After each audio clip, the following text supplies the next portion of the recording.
All right, I was asked last night a little bit about something I mentioned in passing, and I promised that I would just let her know tonight, so I decided I would just let all of you know, because a couple people asked me about this come up the mountain business that I shared with you last night, that God was inviting Israel to come up the mountain. It's clearest in Deuteronomy 5, but I want you to catch the end of Exodus 20. We always stop at thou shalt not covet, and we never read the rest of that chapter. We stop right there. Now, little precursor, I believe that God is making this huge demonstration to the people of Israel out on the plains below Mount Sinai, because these people are basically pagan, okay? They have been in Egypt for 400 years. They have been surrounded by gods of all sorts, gods of all kind, and they have kind of absorbed that culture, and God needs to reestablish who God really is. He needs for them to understand that He is God, there is no other. The river's not a God, the sun's not a God, etc., etc., etc. I believe all of that shaking and thunder and mountain on fire and all that really amazing stuff is to get their attention and make them understand. And so I want to just take you through the end of Exodus, and then I'm going to jump over to the passage I think that flips this in Deuteronomy 5. Last night, so here you go, Exodus chapter 20, verse 18. So this is right after the commandments. When the people heard the thunder and the loud blast and the ram's horn, get the ram's horn, there's a trumpet being sounded in the middle of this.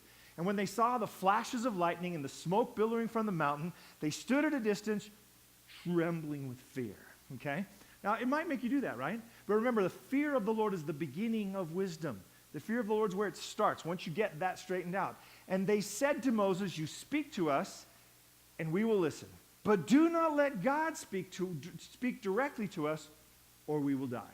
And were they actually going to die? No. It's that fear thing that's happening here. They're just so frightened that they're just, oh man, if that happens, we're just going to die. They said to Moses, you speak to us and we will listen, but don't let God speak directly to us or we will die. Verse 20, don't be afraid, Moses answered them, for God has come in this way to test you. So Moses says, don't be afraid of all this. Don't let this scare you. God has come to test you. He's come to put something on you so that you fear Him. So He's establishing that base relationship, a baseline relationship, and will keep you from sinning. Then verse 21, as the people stood in the distance, Moses approached the dark cloud where God was. So the difference between the two of them. Now, over to Deuteronomy chapter 5, you have this really interesting, because he's about to retell them the commandments. He's about to restate the commandments, and he's retelling the story. And this is where that clicks.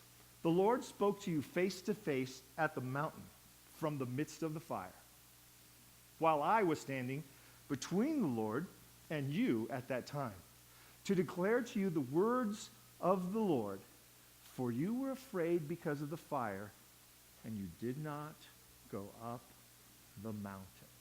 You have to go back and do a little Hebrew research, but when you go back to that trumpet that's being described in chapter 19, there's that, he says, when the trumpet sounds, then all this is supposed to start. That trumpet was the sound. They were supposed to, once they had heard the commandments, press into the relationship with God. Moses said, I had to stand between you and God and interpret because you didn't come up the mountain. They were being invited into this thing. If they go up the mountain, you know what they're doing? They're overcoming fear with faith. They're choosing to trust God. They're choosing to trust in a God big enough to shake the whole place. Okay? So that's just quickly last night, and my associate and I did like 2 sermons, half a series on this one space and going through this passage. So I'm sorry for that being so brief, but I hope it made a little sense out of it because I just passed right by it last time. So this is actually the beginning of tonight's presentation. The woman who brings her 2 pennies, the woman, that widow. I don't want to talk about her 2 pennies. I want to talk about her faith. What we're really talking about is a woman of tremendous faith. So Jesus called to his disciples to him. Remember, he says, while he's watching, guys, come over here and look at this. Come over here and see this. It's this woman that he wanted to see. And I was going to show you a little video clip, but I can't get it to translate for you today. So whatever the reason is, it's not. Get the context, though. Here we are in Mark chapter 12. This is the immediate context, just the previous few verses. Beginning at 38, and he said to them in his doctrine, beware of the scribes which love to go in long clothing and love salutations in the marketplaces and the chief seats in the synagogues. Now, I used to think the chief seat was in a front row. I actually, when we were in Israel, you remember where the chief seat was?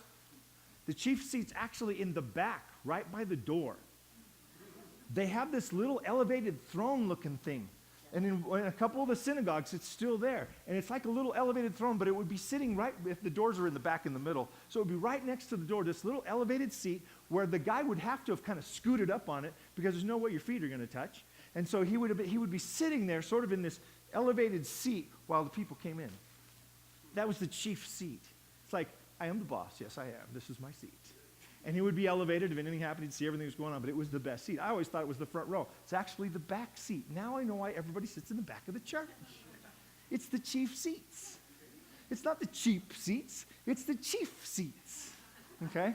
So they're like the chief seats in the synagogue, in the uppermost rooms at the feast, which devour widows' houses for a pretense and make long prayers. They devour women's houses, and for a pretense they make long prayers. These shall receive greater damnation. So that's the immediate context, okay? He's just had this conversation about these people who have phony faith. You get it? Remember I told you the third commandment is not about cursing? The third commandment is about faking it. The third commandment is about taking the Lord's name in vain. It's about pretending that you're a believer, faking that you're a believer. That's what he's describing. These guys are fakes. They're not real. They are going to suffer damnation. They're going to suffer. They're actually going to be punished because they're not accepting me. They're not actually trusting me. And now, as with most of these things, the contrast. Okay? The widow's mite story is a contrast to what he's just said. So here's our girl. I like this picture of her. This is actually from a Mormon website that does pictures of the Bible, and I just really like what they did with her. I think that's a really good picture of her. These are the two coins. They're two lepta. They're called the thin ones. Okay, I have a couple of these on my desk, and believe me, they are really, really thin. They're just a piece of copper that they put a die on, and they just crush it. They just hit it with a hammer, and they put those little markings in it. They have found, if you think my archaeological discovery of these two lepta was a really big deal, you can buy them on the internet all day long for like $5 a piece. They have found thousands of these stowed in bags and buried in places because he took thousands of them. They're like the penny jar, you know? If our whole society crashed right now, they would come in later, the archaeologists would dig up your house, and they'd find your penny jar, right? And they think, wow, people really prized these. No, they just weren't worth anything. You had to have a bunch of them to do something with. And that's what these were. These were the bottom rung of the coinage. So when you get down to your last two of these, you're really down to your last 2 cents. It really does make sense when you transfer that into English, 2 cents. She had 2 cents, just 2 lousy pennies to her name, okay? I want to talk about her decision. I mentioned this a couple nights ago, but I want you to walk with me with her, okay? At some point, I'm assuming just a few days before, okay? She's come down to these last 2 coins, okay? She's looked in the purse, and there's nothing there but these 2 little guys, these 2 thin ones. She reaches in and she picks them up. She rolls them around her hand. What can I do with these? What should I do with these? She feels them in her fingers. They're light. You could drop one and not know it hardly. They hardly even make a sound when they hit the ground. They're so cheap. At some point there, she walks out in my imagination, she walks out into the produce stand. And she's got 2 little coins. She walks down the aisles. She could get half a head of cabbage. She could get a couple of apples. She might be able to get enough food to last her a day. If she stretched it and decided to eat cabbage, she could make 2 days. But on these 2 coins, all that she has left, she's not going long. Her survival's down to those 2 tiny little coins. At some point, she looks at those coins and she says, 2 apples? No. Half a head of cabbage? No. I'm going to take these 2, my last 2, and I'm going to go to church. I'm going to go to the temple, and I'm going to drop them in the offering. Think about that decision. Think about the courage of that decision. Think about the faith of that decision. Think about the extremity of that decision. Two tiny little coins. I'm not going to try to get another day out of life. I'm going to church. And so she does. Now you got to understand, this isn't the greatest picture, but I like the representation of her size and her relationship. The collection boxes were put in a prominent place in the temple for a reason. They were put right out front so that if you were to come in to the central court of the temple, remember the temple has this huge courtyard around it, okay? If you imagine the court, imagine if we were standing here, you're looking there, there's the holy, there's the court of the Jewish woman, the court of the Jewish men, the holy and the most, the court of the Levites, the holy and the most holy. They're kind of sitting back there, kind of in this big rectangle. But all around it is a more square-looking outer court, the court of the Gentiles. The court of the Gentiles. You know where the collection box is? It's not into the Jewish court. It's out here where the Gentiles can give. It's as far as they can go. It's right at the gateway, but separating the Gentiles and the Jews. At that doorway into the court of women, where the Gentile had to stop, that's where you could collect the money. Because if you were a Gentile and you wanted to give an offering, we wouldn't want to stop you from that.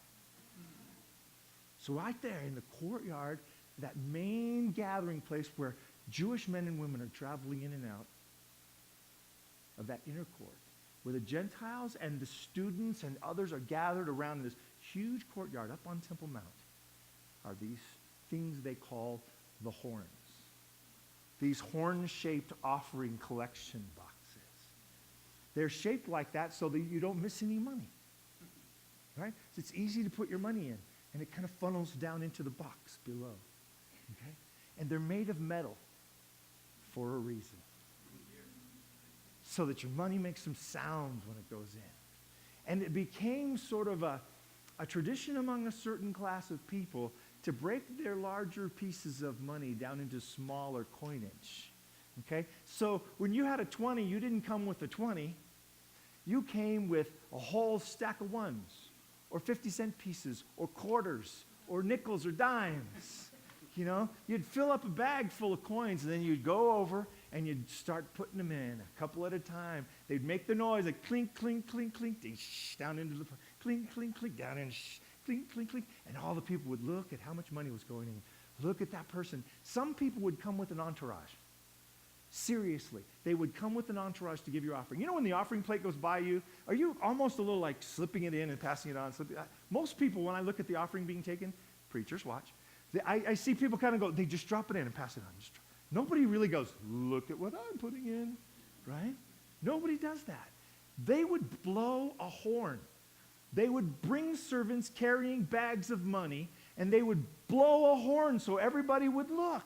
Out there in the courtyard, you know, and everybody turns to look. What's that? And there's this guy, and he's got servants with bags of money, and he's standing there, big grin on his face, putting his money in. Ching, ka-ching, ka-ching, ka-ching. Look at me, look at me, look at me, look at me. What's that about? Do we have any modern equivalents? Sure. Oh, I attended a church once.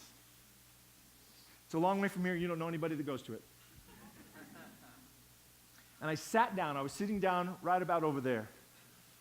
And up on this side, there was an organ. Across the platform on that side was a piano. On the organ and the piano was a brass plate. And I'm not exaggerating. It was about that big. And in big letters, at least an inch tall, across that plate were the names of the two people who had donated the organ. And over on the piano, same name. I could read it from there, which was the intention. Right? Now, what I hope happened was that the church said, we want to recognize you, so we're going to put those plates on there. You know, I hope it wasn't the guy saying, I just told you it was a guy. I hope it wasn't the guy saying, I will not donate this unless you put a plaque on it. But it happens. It happens. You know what your pastor should say when that happens? Thank you very much, but that's all right. We don't need it. We've been getting by without it for now. Blessings to you. Find someplace else to bless someone with that money. It happens. It happens. It happens throughout the church, and it has happened throughout the church forever. Forever. These guys come out and they're putting their money. So now I want you to imagine this woman coming up to that kind of setting where it's very prideful to demonstrate what you're putting in. People are pouring in large amounts of money, and these men who are gathered around, some of them with entourages, some of them with trumpet players, are there in front of these two pots that you can put money in. And here comes this little woman with her 2 coins. And she comes up to the group. She's a little ashamed. She's dirty. She's old. She's very poor. Her clothes are tattered. And she starts to kind of make her way up toward where the bunch is. And it's a place of traffic. People are coming in and out, going in there. The women and the men who are going in to the Jewish portions of the sanctuary are going in and out. And then these crowds, these groups are gathered beside. And she's got to make her way through all of that menagerie to get up to the pot to make an offering. She's got her 2 coins. She says, this is what I'm doing with them. She finds her way through, and she works her way through the people, and she finally gets up to the little horns. And she takes her 2 little coins, and she drops them in. And you get all this noise. Ching, ching, ching, ching, ching. It's like Vegas up there. Ching, ching, ching, ching, ching, ching, ching, ching, ching. And she drops those 2 coins, and nobody knows. And she just walks away, makes her way out of the sanctuary, going home to face an empty cupboard and an empty wallet.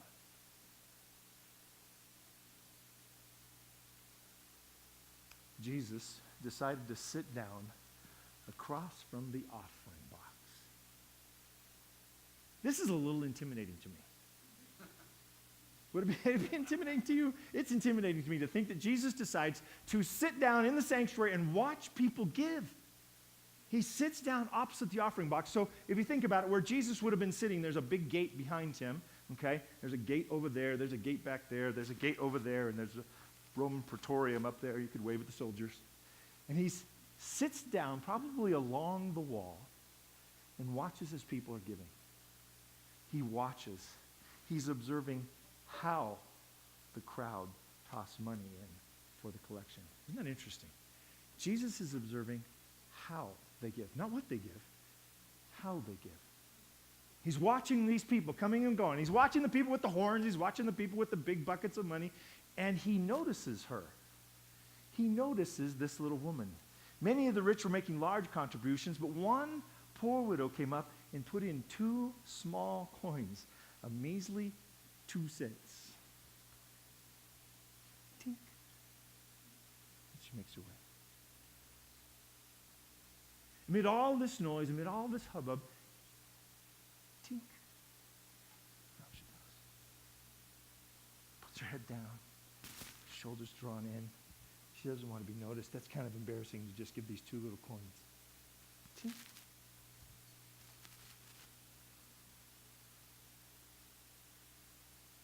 Jesus is watching. Jesus calls to his disciples. Come here. Come here. Now, here's the deal.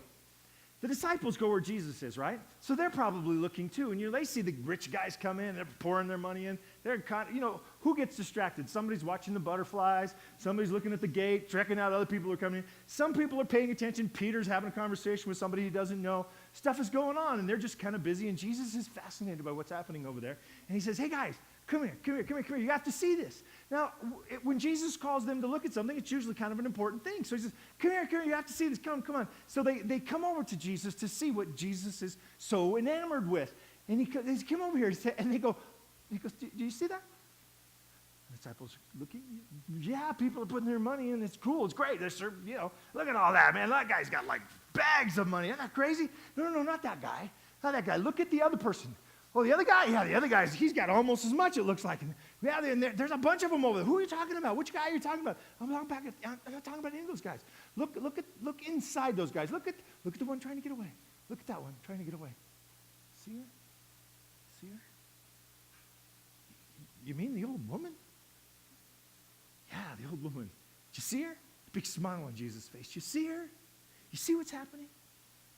This old woman got Jesus' attention. Big piles of money didn't get his attention. But this old woman got Jesus' attention. One of the things we need to understand are the things that get God's attention. We need to understand what kind of heart touches the heart of God. And this one does. He tells the disciples, look over there. See that woman? I'm telling you the truth. That this poor widow gave more to the collection than all of the others put together. So the disciples now are looking at this woman. They're thinking, her? Really? She gave more than all the others put together. And there's guys standing there with bags of money. Down. And he's saying, yeah. Big smile as he watches her walking through the courtyard. Maybe she's got a cane. Probably didn't have a walker.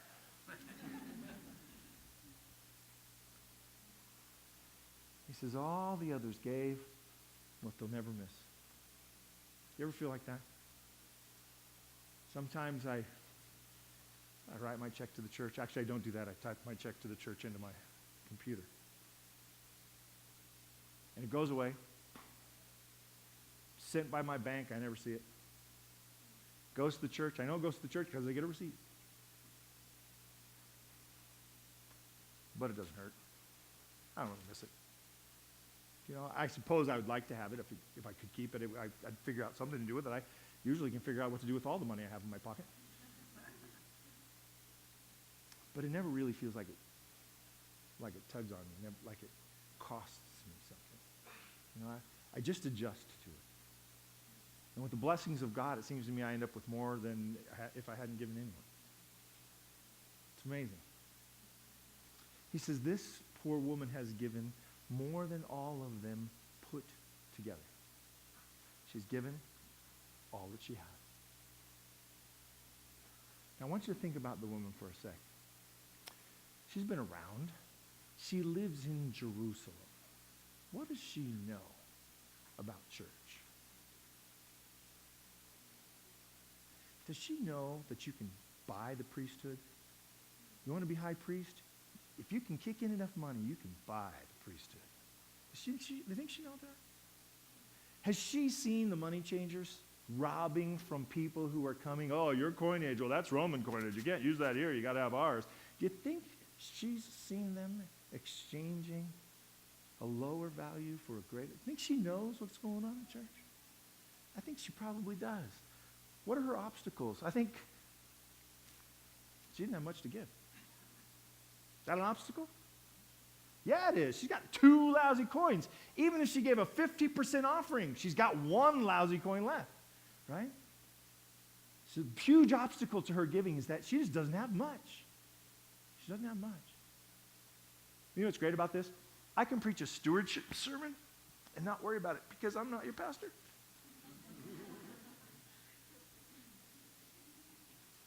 None of my members are here except for Daryl. Listen up, Daryl. She doesn't have much money. Number 2, she did not agree with the usage of the money at church. How are these guys using the money? All sorts of terrible ways. Buying off public officials, paying the Romans, all sorts of crazy things go on with the money that gets donated to the church. She's an older woman. She's been around. She's seen this place. She knows the kind of crazy stuff that goes on. She knew about church politics. You know about church politics? You do not want to know about church politics. You get 3 people together, you have politics. And 2 parties. And a referee. And she knew about church corruption. So here's the deal. She's standing there out at the vegetable stand trying to decide on half a head of cabbage or a couple of apples. She got 2 coins. She's making maybe a couple of days on these 2 coins. And she says, in the face of all that, I'm going to take it to church.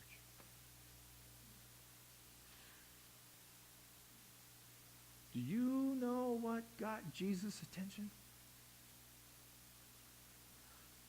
Her faith. Because you know what this is?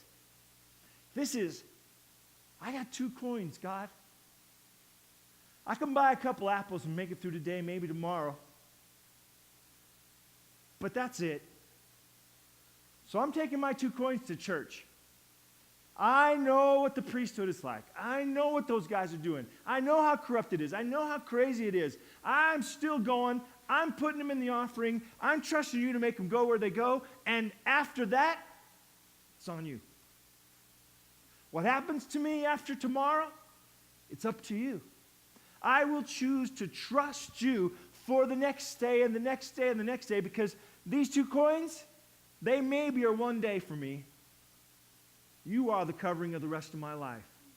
I'm going to choose to trust you, so I'm going to church. I'm throwing these babies in. And then it's on you what happens to me. I think God likes it when we say that.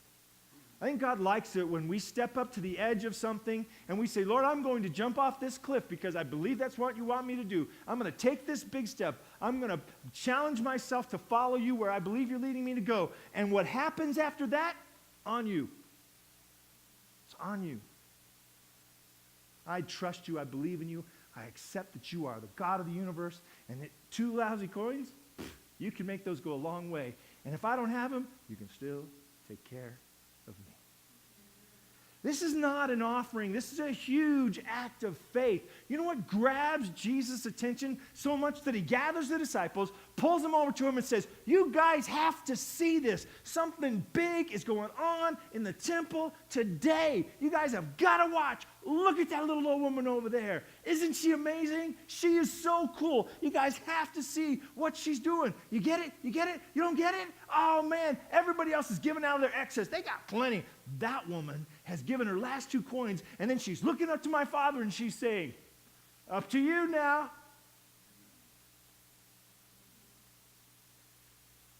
That kind of faith is big stuff in God's economy. You get faith. You get faith is trust. You get faith by understanding, by building a relationship, by learning to know someone, right? Right? One of Gary's illustrations he taught me 30 years ago. I do not pick up hitchhikers. It's still true. I don't usually pick up hitchhikers unless I think I could beat them up. That is a true test for me. If I drive up to you and I don't know you and I pick you up, it's because I think I could take you if I had to. Because I'm not getting you in my car if I think you can take me. Because I don't know what kind of crazy person you are, right? But if you're a little old lady, I'm good. If you're kind of a scrawny looking guy who doesn't look like he's carrying a weapon, I'm good. If you're a big burly guy, you're walking. Let some bigger, burlier guy come get you. Let some guy who's packing come get you. I'm not gonna. So I don't trust you. But the reality is, if I saw your faces on the street in the next couple of weeks, I would probably recognize most of these faces. I'd stop and pick you up from that recognition alone. So I believe people who come to camp meeting won't kill me. It may not be true, but, I'm taking that on faith.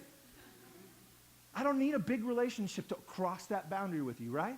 Right? But if I was going to marry you, I'd want a lot more input. So I need some time. I need to think that through. I need to know who you are. I need to know where you're going. I need a lot more information, right? Okay? Because I'm building a bigger trust to make a bigger step. Get it? Get it? New believers are always just amazing to me because they're making all these steps on such little faith. I gave my heart to the Lord. Good. I gave my first offering. Great. And you're thinking, wow, man, you guys are moving along. Till they hit that thing. And it's different for everybody. Hit that thing, whatever that thing is, and it's like, I've been doing good with God up to this point, but I don't know about that. God asked me to collect spiders, and I don't do spiders. It can be almost anything. Faith is built on the relationship. It's built on information. You get to know someone, the faith grows, right? I want to give you another piece. Have you ever wondered what obedience's point is once grace is in place? You know what I mean? Once you have grace in place, this is a physical demonstration. Once grace is in place, this just makes it more interesting. Once grace is in place, what's obedience about? Well, there's one obvious one, that as you follow in that obedient path, You become more like the one who's talking to you. You become more like Jesus, right? He's telling you things that will make you more like him. So you're becoming more like Jesus. Obedience is starting to shape who you are. But obedience also builds faith. In the same way that getting to know you builds my faith in you and builds my trust in you, of course, if you're trustworthy, if you're like a bank robber, there goes the trust, right? You steal from me, you're done. You lie to me, you're done. 10 Commandments. This is what obedience is about. I'm going to mess with you guys. You may need to, sorry. This is what obedience is about. God says, okay, Walt, today, I'd like you to jump from here to there. God, I'm kind of nervous about heights. I don't want to do it. Well, Walt, I'll take care of you. It's not that far. I'm not making you do anything scary. I just want you to trust me to get from here to there today. Okay? I fixed the other chair already. That's the question, right? Isn't that all of our questions at this point? Lord, are you sure you want me to do this? This is why Abraham was not asked to take a child up on a mountain until he was an old man who had walked with God for a long time. Because he was not going to be able to make that faith jump. So God says, all right, Walt, ready, set, go. Let me get over on the edge.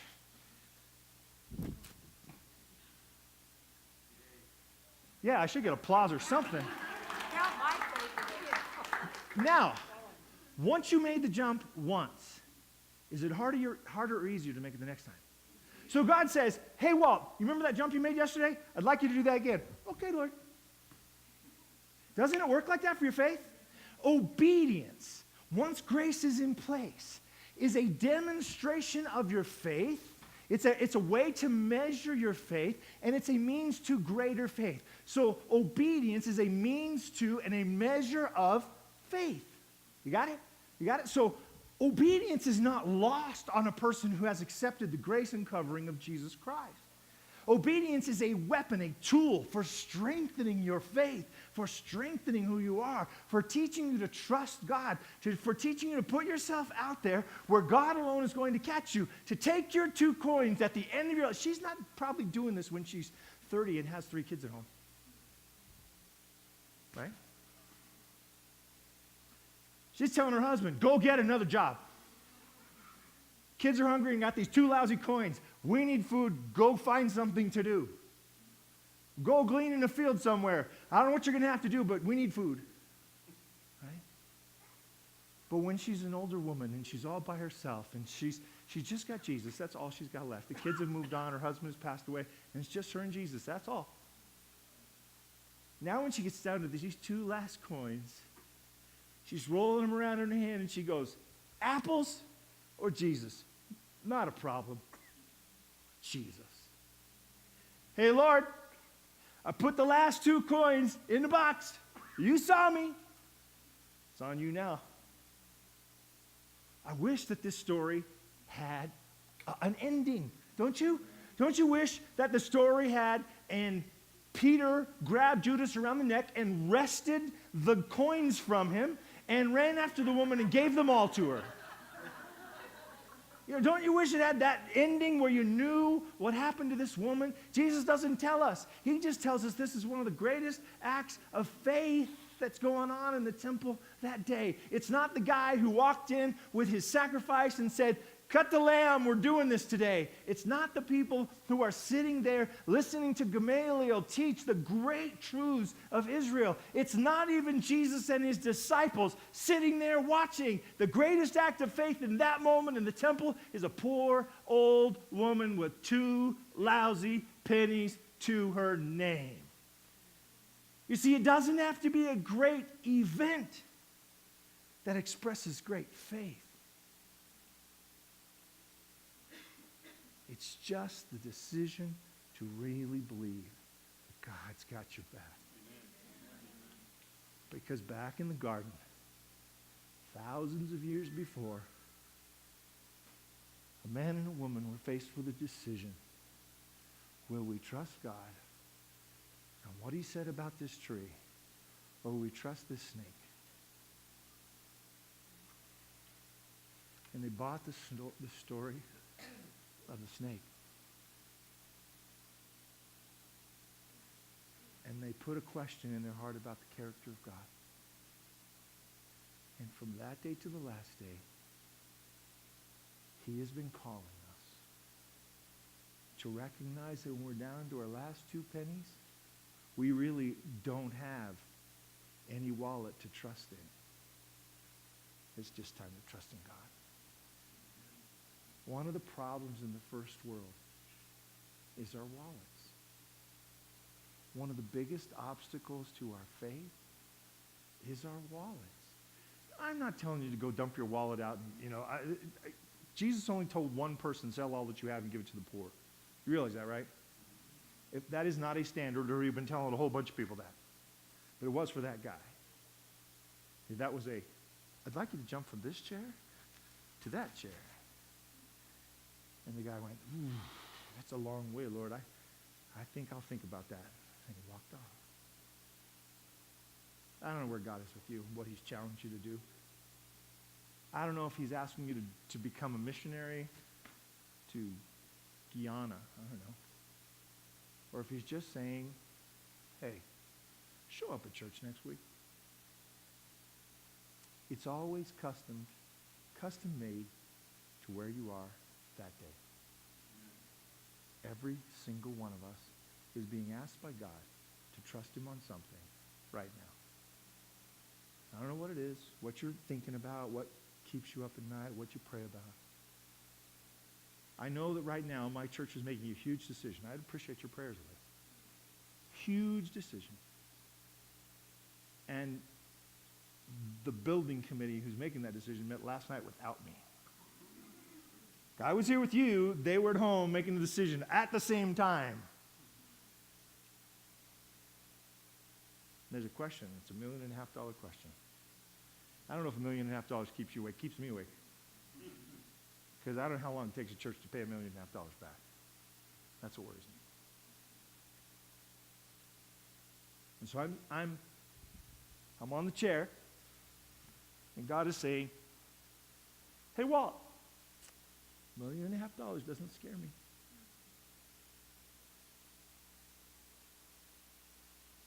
And I'm saying, scares me. And he's saying, jump. I got you. What's he asking you to jump from? What's he asking you to trust him for? Because faith really comes down to that simple deal. I got 2 coins, Lord. I'm going to church. Let's pray.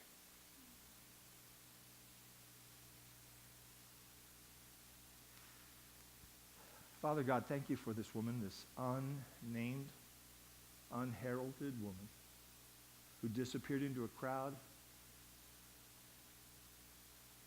And we don't even know the rest of what you did. Thank you for the demonstration of faith. Thank you that when we trust you, it touches your heart. Thank you that when we trust you, we align ourselves with the very creator of the universe, who is bringing his authority and his power and his presence into our situation. Lord, I pray for each person here tonight. I feel like there's some big decisions in this room.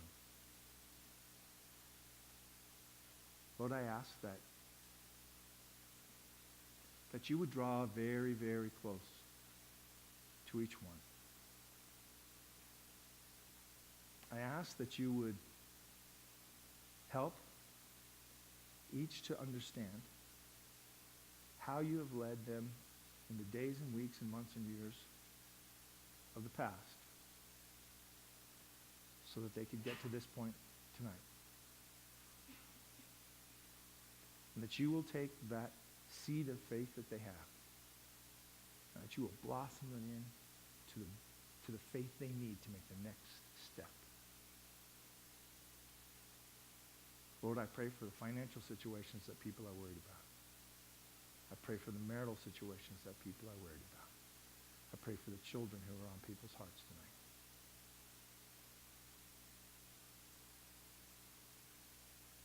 And I ask that we would trust, like this poor woman, trust that you are the answer to whatever we're facing. In Jesus' name.